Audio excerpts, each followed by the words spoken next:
हमारी कहानी की शुरुआत हुई थी एक बदलाव से। ये वही बदलाव है जो कि होनी और अनहोनी के चलते हुए पहिए से आता है और वहीं रह जाता है। ये चेन तो चलती रहती है, पर इस चेन की शुरुआत कहाँ हुई थी? तो इसका जवाब है द बिग बैंग, जिसके मुताबिक हमारा यूनिवर्स कुछ अरब साल पहले एक चावल के दाने के भी 1000वें हिस्से जितना था। और ये छोटा सा यूनिवर्स 1 सेकंड के करोड़वें हिस्से में अपने अस्तित्व में आया, और ये अपने साथ लाया था एनर्जी, जिससे आज हमारे आसपास रखी हर चीज़ बनी है। और यहीं से समय की भी शुरुआत हुई थी। अब ये सब तो हमें पता है, लेकिन हम कभी उस दुनिया का नहीं सोचते हैं जो कि हमें होनी को टालने की क्षमता देती है।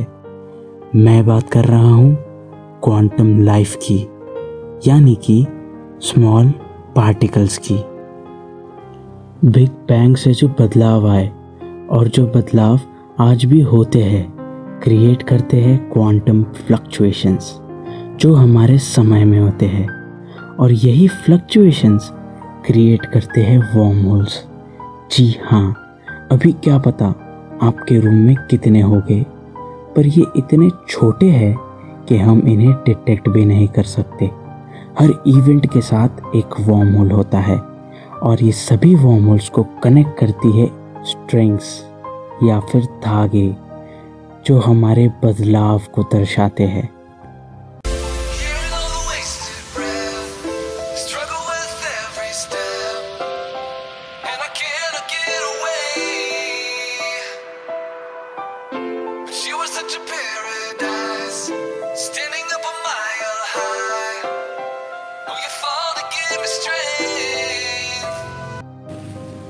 चार्ली दरवाज़ा खोलता है और देखता है कि वो सूजन थी, और वो बहुत दुखी थी। सब कुछ वैसे ही चल रहा था, पर इससे पहले कि सूजन कुछ कह पाती, वो उसका हाथ पकड़कर कहने लगता है, सूजन, मैं ये जानता हूँ कि मैंने तुम्हें कितना हर्ट किया है। मैं ये भी जानता हूँ कि मैं कितना गैर जिम्मेदार हूँ। तुम्हें तो अब तक मुझे छोड़ ही देना था, पर तुमने ऐसा नहीं किया, बल्कि तुम हमेशा से एफर्ट्स लगाती रही इस उम्मीद में कि कभी ये रिलेशनशिप बेटर होगा।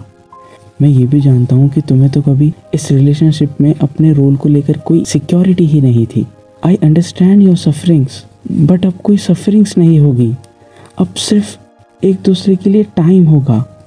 सो सूजन, लेट अस लिव इन। जी हाँ, हमारे बंदे ने सूजन को लिव इन रिलेशनशिप के लिए प्रपोज किया है। सूजन हैरान होती है, लेकिन चार्ली की बातें सुनकर उसका पूरा गुस्सा पिघल जाता है एंड वो उसे गले लगा लेती है। चार्ली सूजन को कहीं जाने भी नहीं देता, एंड दस सूजन की मौत अब टल गई थी।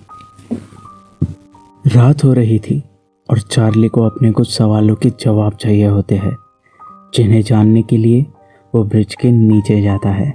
जैसे ही चार्ली घर से निकलता है, वैसे ही कोई मास्क पहना हुआ आदमी उसके घर के अंदर घुसता है।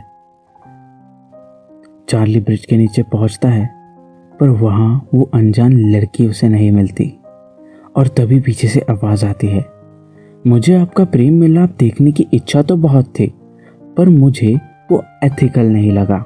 चार्ली उसकी तरफ जाता है और उससे कहता है, तुम मेरी बात सुनो, मेरे मन में बहुत सारे सवाल हैं। जिस पर वो लड़की कहती है, मैं आपके हर सवाल का जवाब दूंगी, पर यहाँ नहीं। और वो उसे एक अंडरग्राउंड रेल लाइन में लेकर जाती है, जो कि फ़िलहाल बंद थी, और ये वही जगह थी जहाँ उसने चार्ली को लास्ट टाइम लाया था। और वो उससे कहती है कि मैं अब कहाँ से शुरू करूँ? तो ठीक है, मेरा नाम है शार्लट शॉ, और मैं 2050 से आई हूँ। चार्ली उससे पूछता है कि तुम मेरी कौन लगती हो, और वो उससे कहती है कि ये थोड़ा ऑकवर्ड ज़रूर साउंड करेगा, पर मैं आपकी होने वाली बेटी हूँ। इस पर चार्ली को ज़्यादा हैरानी तो नहीं होती, क्योंकि उसे थोड़ा बहुत अंदाज़ा हो ही गया था। चार्ली उससे फ्यूचर के बारे में पूछता है, और ये पूछता है कि क्या वो फ्यूचर से यहाँ उसकी माँ यानी सूजन को बचाने आई थी। जिस पर वो लड़की कहती है कि अभी आपको कोई आइडिया ही नहीं है आपने क्या बना दिया है, लेकिन इससे फ्यूचर में अपोकलिप्स ट्रिगर हो गया है, यानी कि दुनिया खत्म होने में है। चार्ली कहता है अपोकलिप्स, वो कैसे? और वो उसे बदलाव और वर्म होल्स के बारे में बताती है और ये बताती है कि उस सुपर वैक्यूम एनर्जी ने छोटे से वर्म होल को ट्रिगर कर दिया था और वो उसे एक बदलाव से दूसरे बदलाव में समय में पीछे लेकर चला गया। यानी वैक्यूमिनेटर उस दिन वर्म होल से ट्रैवल करके पीछे चला गया था। और इस पॉइंट पर हमें टाइम ट्रैवल की पूरी कंसेप्ट समझ में आती है